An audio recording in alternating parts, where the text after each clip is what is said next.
So everyone will know this will be recorded, and within maybe about a week, sometimes a little under a week, the recording will be posted to the site where you saw the link to join. That link will turn into a view webinar, and so you'll have access to that. Some documents and things that may be shared today will also be posted on there. The presenters will let you know if that's something that would be posted on there as well. We do have a question and answer feature. So as the presenters are sharing information today, if there's questions with respect to the content, just pop them in there. We don't answer them live, but I do share the questions depending on what it is with the different presenters. And it sometimes helps them identify that they want to come back and provide some clarification, or if there's something that they need to add to a resource or provide clarification. So we appreciate the questions that do come in. There's not a chat feature, so we won't be able to take live chats. Sometimes I see people in the webinar raise their hand, but we're not going to be responding. So if somehow you raise your hand and we're not responding to you, we apologize for that, but we're letting you know a little bit ahead of time that that's kind of how the process is. So we're going to go ahead and get started. And I think, Laura, we have you up today. So I'm going to I'm going to let you introduce yourself and then share what you have to share. All right, perfect. Thank you for giving me this opportunity. I just wanted to, my name is Laura Briones, and I just wanted to go over some of the updates for deadlines for the required submissions to the legal framework. So just as a reference, if you Google Region 18 and legal framework, there will be a link to the legal framework that you can use as a resource. And that's what we're going to be referencing today. So as many of you are aware, there were a lot of commissioner rules and an SBOE rule regarding dyslexia that were revised and became effective this summer. So in an effort to give everyone time to review and process and update all of your mini items, the usual beginning of school deadlines for the required submissions to the legal framework has been extended. So I just wanted to give an opportunity to kind of go over what some of those required submissions are and the new deadlines for things kind of coming up throughout the fall. So with that said, I want to share my screen.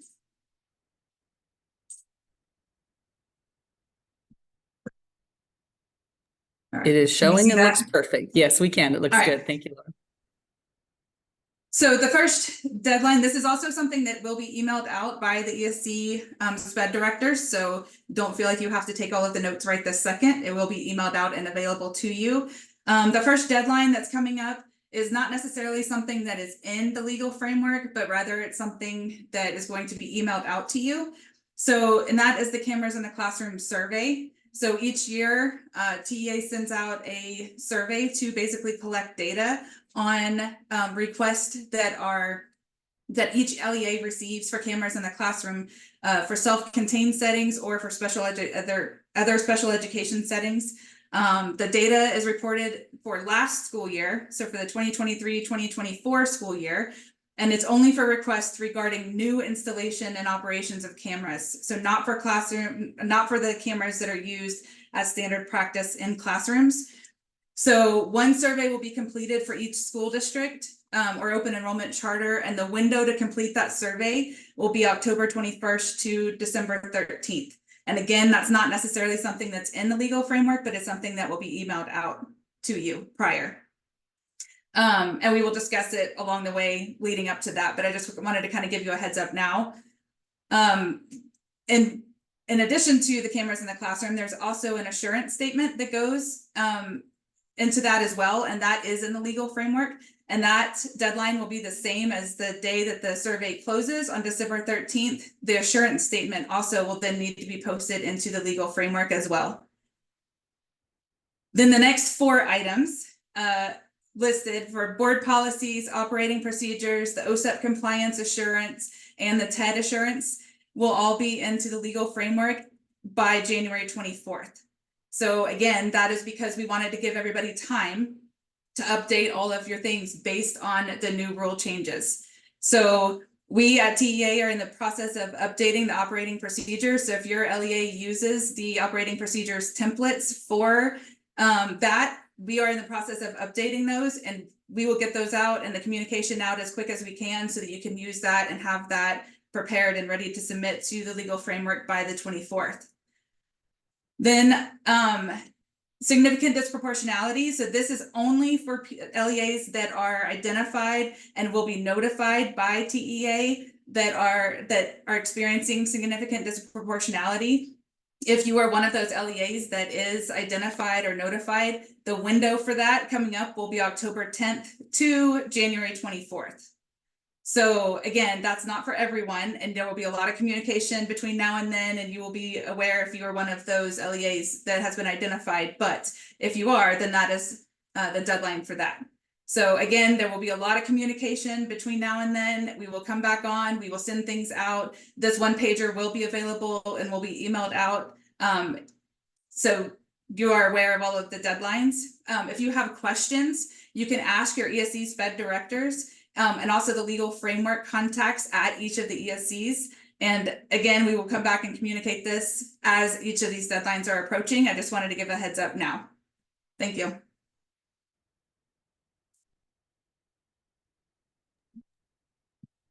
I always like to plug when I can too, with all the notifications. Please make sure you've got the most updated information in Ask Ted. I'll just put that little plug in there since Laura talked about notification and communication. So Kristen, I know you had a little bit that you wanted to share with the group. Yes, and speaking of correct information in Ask Ted, so on this last Monday, many of the school districts got superintendents and special education directors in late August had gotten an email about a special education funding pilot project that we're working on. In hopes that special education funding will be kind of on the docket for the next legislative session. And then we decided to go ahead and beg for volunteers for the project as well. So this past Monday, we did send an email out to all special education directors and superintendents that were in our Ask Ted directory to let them know about this funding project. And so I would, if you are willing to participate, we would love to receive some data from you. Really what the idea behind this project is to think about the idea of the service intensity model that was kind of proposed from Bill's last session, and looking at certain a tiered system of those service intensity needs, as well as kind of a secondary service group add-on funding mechanism. And so what we've created is kind of a hypothetical tiered system and service group system. And so we're asking districts to with that in mind and with that hypothetical system, to let us know kind of where students would fall, and so that we can later compare that to our current system and give a more knowledgeable kind of conversation with legislators next session about potential impacts of a move to that system. So if you're interested, in the email that we sent, it does have a survey just to say that you're willing to participate. If you do not, I know capacity is a huge issue. I know this is a huge ask. Even if you're willing to do a sample size of the students in your district, happy to receive that. In that case, the sample size can be whatever you have capacity to give. If you choose a sample size, I would probably try to focus on those kids that you don't think are adequately funded in our system today, and kind of think about how that would work in this particular tiered model. But sample size is up to you. We just appreciate any data that we can give to help those conversations. So if you have any questions or you didn't receive the email and you're interested, you can email me directly, or you can email just our SPED email box, which is sped@tea.texas.gov, and they'll forward it on to me. So just wanted to mention that. And those that have completed the survey, to say that you will participate. We will be following up here either tomorrow or first thing probably Monday, to just give you some kind of Zoom office hours that will be available to start, just fielding observations and questions and everything like that. So appreciate your time. Appreciate you considering. Again, know it's a big ask, but any data that you're willing to help us out with, I think will help those conversations. So that's it for me. Thank you, Kristen. And it is a big ask that I think is going to have an amazing and positive outcome. So that is information that we benefit from and need. So thank you. Appreciate it. So I have the pleasure of welcoming a couple of my friends here today. We have two of the representatives from one of the collaborative groups that is facilitated by our ESC special education liaisons. Every service center has a special education liaison, and they are an amazing group of individuals that help. But they have some resources here to share with you today. So I'm going to turn it over to Beth and Stephanie. Thank you so much, Anna. We are so excited to be here for just a few minutes with you guys to share a high-level overview of resources that we are hoping meet your needs and help you do your job efficiently and effectively. And so with that said, I'm going to share my screen and I'm going to let Stephanie kick us off and talk a little bit about the calendar that we've developed. Thank you, Beth. Welcome everybody today to see what we have to show you. This calendar is usually, we try to put everything that TEA requires, so it's a one-stop shop for you. Over here, we'll get started. Like this is your month. We're in September. So Beth, let's click on maybe at the top. One of the links that you'd like to open up non-public, where it opens up non-public day school. So when you click on that, we take you over here to when it opens, September 1st. We also link you over to the TEA resources that support this due date. So you don't have to go look for them. We put it in here for you. Over here, as y'all know, today is the closing of the clarification window. We have that on here. So say you had just started the job and you thought, oh, what is this? You could go in and look and see what it is about clarification. It takes you over to the TAA from the agency back in July. Beth, would you scroll down here? So also, will you go back up just one more second? Up to the 3rd. See where it says monthly reminders? We try to put monthly reminders somewhere around the 1st to the 5th of every month, that you can click right on that, or you can scroll down and it's the same information. We put the monthly reminders in here, or things that as a special education leader in your district or charter, things to think about with assessment, operations, budget, finance, purchasing, data monitoring, compliance, and personnel.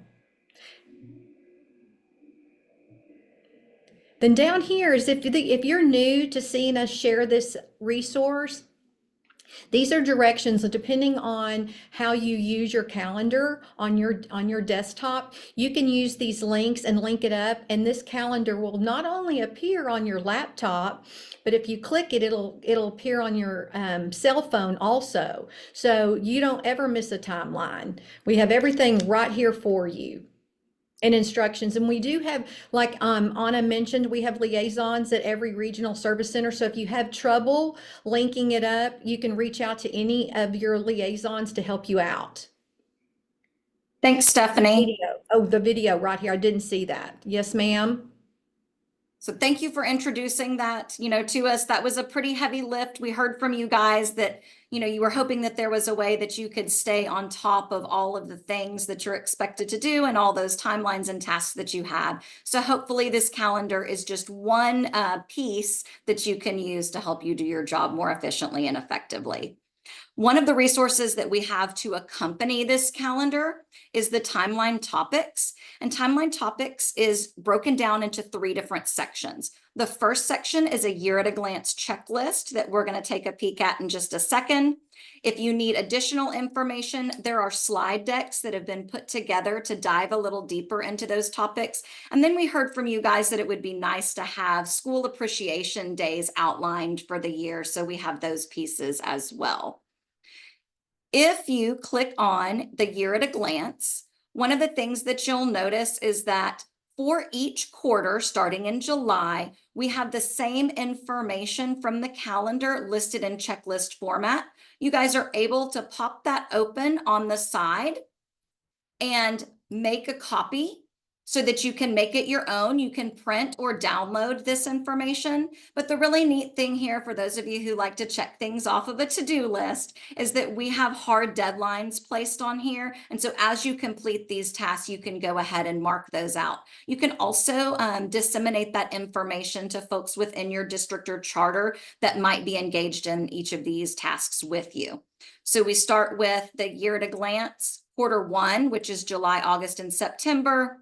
Move into October, November, December, and so on and so forth. As dates are rolled out by the agency and we become aware of them, we update this checklist for you. So it's real time. If you do make the choice to print it or to save a copy for yourself, just know that these are updated frequently. Next thing I want to look at are those quarterly slide decks that we referenced. Right now, we are sitting in Q1, which is July, August, and September. And let's say you need just a little bit more information about those topics on the checklist. You can click into this presentation and it will go through slideshow format and give you additional news, updates, pieces of information that you need to be aware of.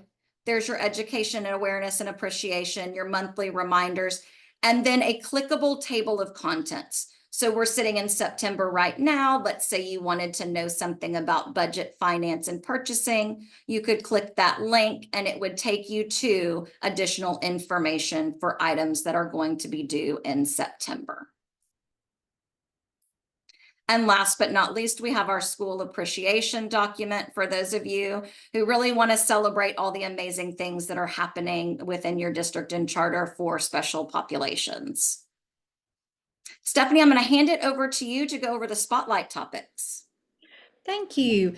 The spotlights are really kind of think of them as maybe your big rocks or some of the things that you have that you need to take care of in your LEA. What we do with the spotlights is that most of these are maintained by different ESCs throughout the state, and each year we update it annually as information is rolled out from the agency. Let's go down, because right now you're in the middle of clarifications. So we thought we'd highlight the SPP. You go down here to SPPs. There are this right here, when Beth was talking a while ago about a PowerPoint presentation for the timelines, this is also an SPPI overview, which is contributed by Region 7. It was updated on, so we have the update. We want you to know when it was updated. So that way, if there is something new rolled out from the agency, maybe our group hasn't updated it, but we try to keep these up just as soon as the information comes out. You can use this as PD for your team or for your own personal growth on whatever you want to learn about. As you go down, another thing that Region 7 did is they did a lot of the SPPs as one-pagers, and they curated the agency's resources and went in and put those in there and just kind of divided out the information. And then depending on, you may have different members of your team doing different SPPs. You can really forward that information to them. So it's kind of a one-stop shop. Here's your SPPI reporting. This is the clarification page. And the way we kind of set that up is, here's your information that TEA puts out. Here's your clarification if you weren't compliant in one of those areas.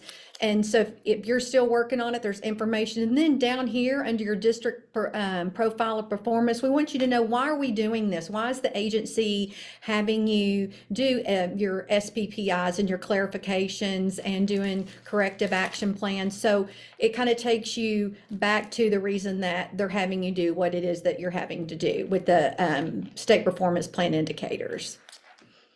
And so for each one of, Beth, will you show them? So there's a table of contents. So you can go through this table of contents anytime you want. You to come at least start here if you want to, and it'll shoot you to some TEA resources, or like we said, ESC created resources that are maintained by the ESC. And the PowerPoints are there for your, for your own personal use, or to train your staff on any kinds of compliance, personnel, budgeting. Beth, do you want to now, since we've gone through here, show them some of our additional resources? So we have the spotlights, and then we also have additional resources. Absolutely. So two of the resources we wanted to highlight today. The first one is Sped Talk, Elevating the Conversation. It's a podcast that liaisons help put together for you guys to make connections with some of the tasks that you all have. It's great to hear from other leaders across the state and know the good things that are taking place and think about how you might scale that into your own LEA. The next thing we wanted to highlight are 10 minutes till videos. These are short video segments that you could use for professional development to accompany things that you might find in Texas Sped support, ranging from accommodating students with disabilities all the way down to inclusive services and practices. Within these, you'll notice that there are links to additional resources to accompany these short, less than 10-minute videos. And then Stephanie, if you want to tell them a little bit about how we get feedback and continue to grow and work through this and make sure that it's meeting their needs. Thank you, ma'am. So I know that if you might want to bookmark this, the link is on your agenda that Anna sent out. If anybody didn't get the link, and then you can bookmark it. One thing that we didn't mention, Beth, that we probably need to mention is this started out being called the Live Binder, and it's moved now to a leadership site. And we will be, I want to say it's going away, guys, our Live Binder. We've got to change our own language. We've called it the Live Binder for so many years that, but it is going to be the SPED leadership site. So that's why when Anna put the link in, she put the link here to the Google site where some of y'all may be used to going to the Live Binder. She wanted to direct you to where it's going to be from now on. And this is our feedback tab. Guys, I know that there's a a question and answer that Anna shared with you, but if you have something specifically about our information calendar, the spotlights, timelines, or if you find something that's not correct, let us know. We check this all the time. We get a notification when you've entered information, and just know that that's where this has changed, and where it is today is because of your feedback and your input in the design. So we really appreciate those who take the time to give us information so we can make it something that's useful for you. Thank you, Stephanie, and thank you guys from the agency for allowing us to hop on today and share this resource with leaders across the state. Thank you guys so much. And I'll be inviting you back so you can maybe dig into a few things a little bit deeper. But I can honestly say that a lot of the growth and change in this particular resource has come from directors saying, can you make it do this? Can you have it do that? So it really is a useful and helpful site. So, and again, the link was on the agenda. So anytime I have you all present, I will always make sure the link to the site is within the agenda. So that is it for us today from the agency and sharing information. Please reach out to us. I think Kristen had given the best email is that sped@tea.texas.gov. So you can always reach out to us that way. So I'm going to stop the recording.